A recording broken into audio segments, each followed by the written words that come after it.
At Todd's brother's place after the show, there was only a futon to sleep on, so Lonnie and I shared it. The lights went out. I was turned toward her. My eyes started to adjust, and then I could see she was looking at me, too. In the dark, she smiled. My heart was beating so fast. I rolled over. I felt so, nervous. After a minute, she put her arm around me and was so close and whispered in my ear, "I really like you." I just nodded my head, and I really hope she could tell. I really hope that she meant what I think she did.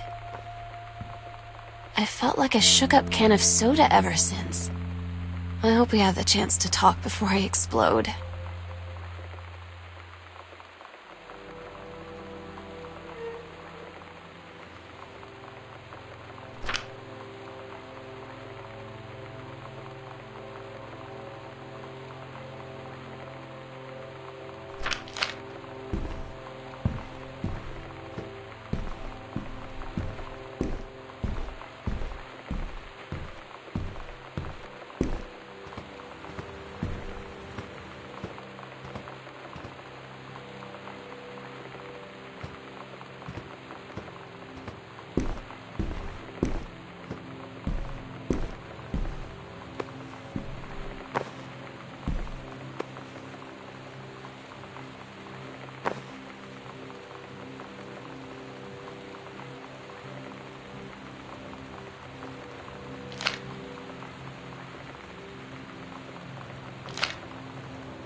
Lonnie came over today.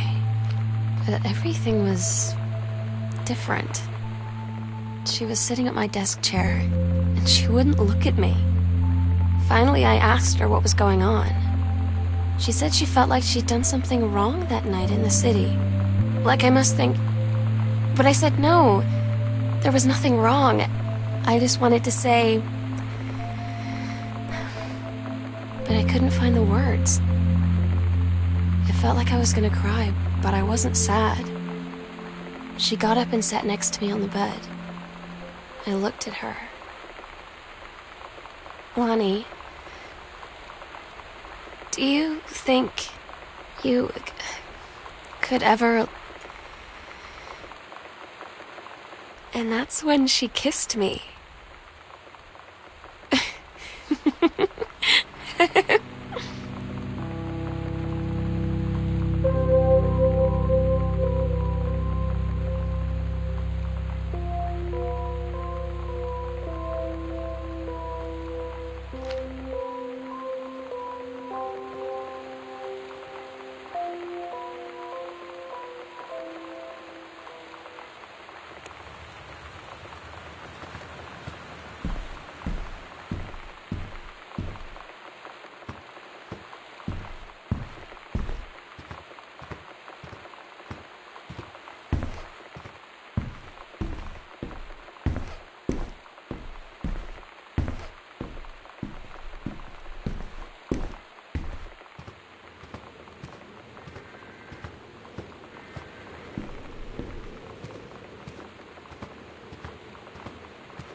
It's different now. I mean, we still hang out all the time like before. But now when no one else is around, well, so you could say we're dating. But it's secret. Secret dating? I don't know. I mean, I guess that's the real difference. Now when we get off the phone or go home for the night, or it's just quiet and we're alone, we say I love you.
I'm so stupid sometimes.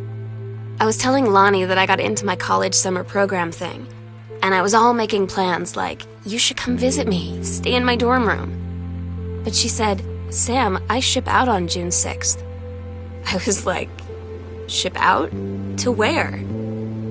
She said, to basic training. What did you think I was doing all that ROTC stuff for? I guess she's been planning to join the army right after high school since she was like 12. And I guess she's really going to do it. So I was like, after graduation, I'm just never going to see you again? She said, let's just have fun while we can.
They tell you to stick with the group on field trips, Katie.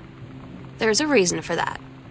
Lonnie and I snuck off on the side paths at Multnomah Falls and got a little lost. Okay, a lot lost. Like, for hours. Right before the bus left, we found a trail and came running down the path, soaked and covered in mud, shouting for the bus not to leave. The school called home. Mom and Dad said, "You didn't get into trouble like this before you met that Lonnie girl." But I don't think they know about us. The kids at school, though, I'm really afraid that's a whole other story. Stick with the group, Katie. Stick with the group.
Todd's band lost their singer. Todd said he sucked. Lonnie said he got sick of Todd's shit, and he was complaining about needing a new singer. So Lonnie was like, "I can sing." And they were all kind of like, "You can?" And she was like, "Probably." But she's been rehearsing with them for like a week now. Really, when she's on stage, everybody knows it's like, I'm gonna be at a show.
I don't get Lonnie sometimes. Like, her band, and our zine, and her hair, and everything are all anti-authority. I watch her in JROTC, and she's doing drills in perfect formation, following orders, no question. And there's all this stuff in the news about don't ask, don't tell. Like, she's going to join the army and then have to lie about who she is. She said they don't need to know what they don't need to know. Like it was no big deal. This from the girl who trashed her locker to, like, defend my honor. I've learned when to stop arguing, though. I don't think Lonnie even gets Lonnie sometimes.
had an interesting talk with Mom and Dad tonight. One you were never gonna need to have. I mean, you've known, right? I've known. I've known since, like, She-Ra. Mom and Dad didn't, I guess. But they saw the zine and the stuff on the locker, and they were like, is there something we should know about you and Lonnie? And so here's the thing. I was prepared for them to be mad, or disappointed, or start crying, or something. But they were just in denial. You're too young to know what you want. You and Lonnie are just good friends. You just haven't met the right boy. It's a phase. That's what I didn't see coming. That they wouldn't even respect me enough to believe me.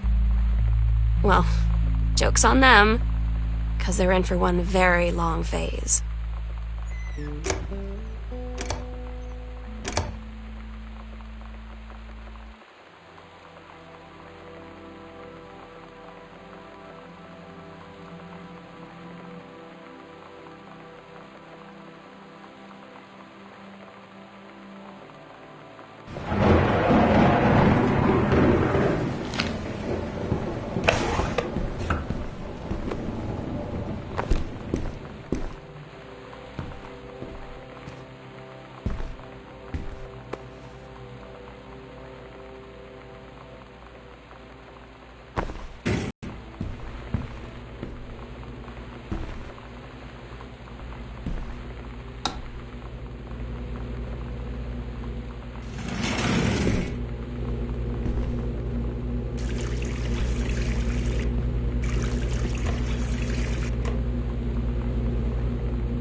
finally came over to get his game.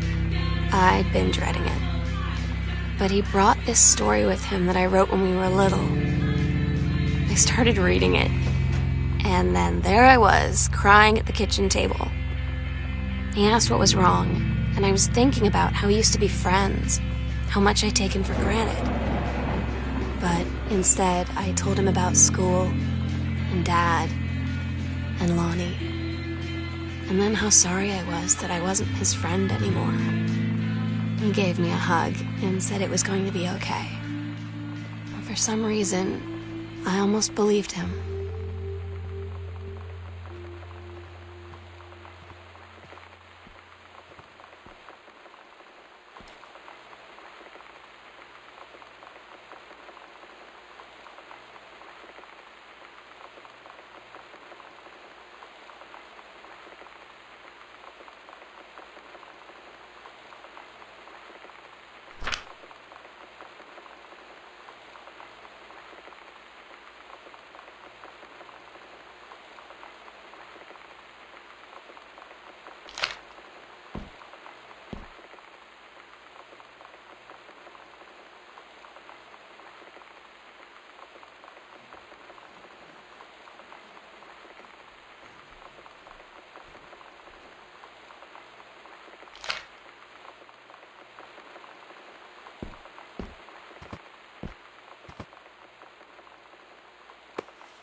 Lonnie had her going-away show with her band tonight.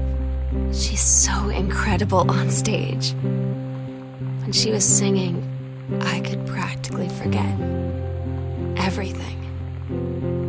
That we only had 48 hours left. That I don't know what comes next. That I can't live without her. Then she dedicated the last song to me. And I couldn't take it. I was out on the curb in the alley, sobbing till my ribs hurt. follow her anywhere, Katie. But I can't. Where she's going. After a long time, she found me. She said she was sorry. She said, I wish things could be different. I just wanted to make you happy. I said, I don't think you can anymore.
We agreed our last night together would be our happiest ever, and we'd forget tomorrow was going to come at all.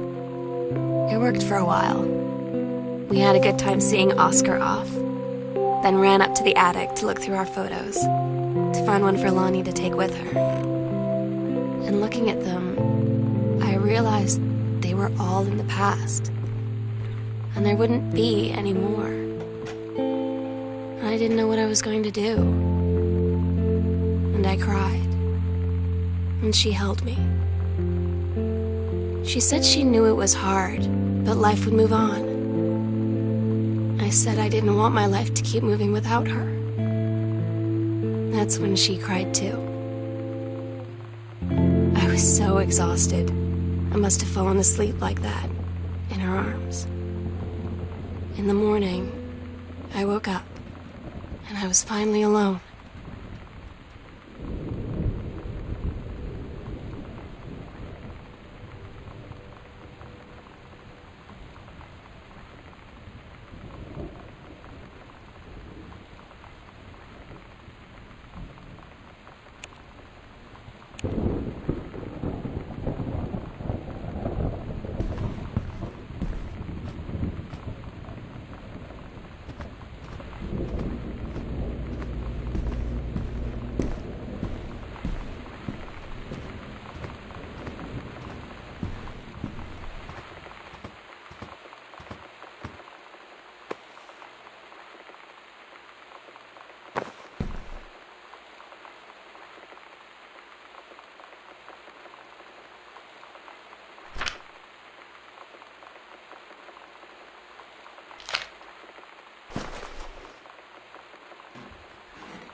The sunset light in this house is the saddest thing I've ever seen.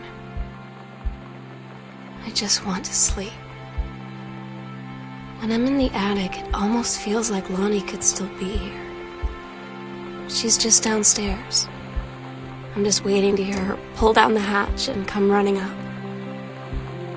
Maybe I'll go up to the attic and wait.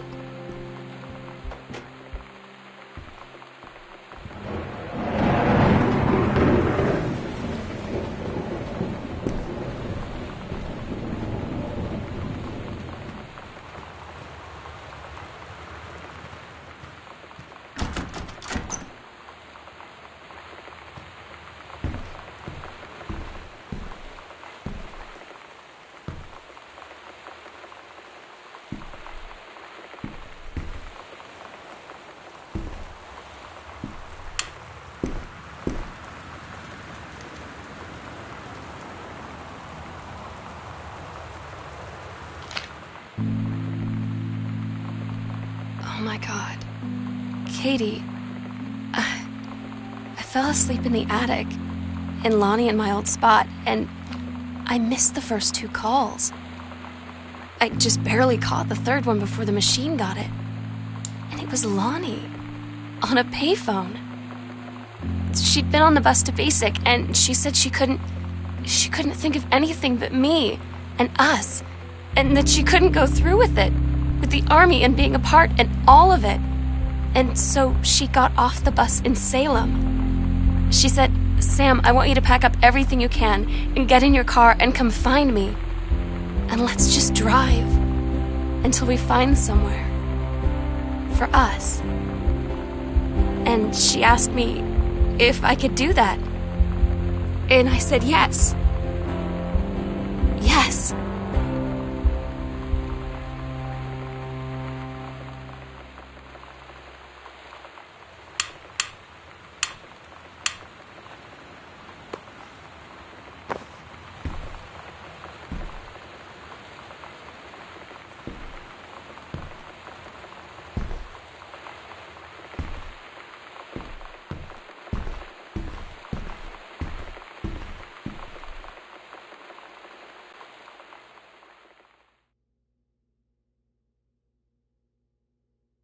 Katie, I'm so sorry that I can't be there to see you in person, that I can't tell you all this myself. But I hope as you read this journal and you think back, that you'll understand why I had to do what I did, and that you won't be sad, and you won't hate me, and you'll just know that I am where I need to be. I love you so much, Katie. I'll see you again someday. Love.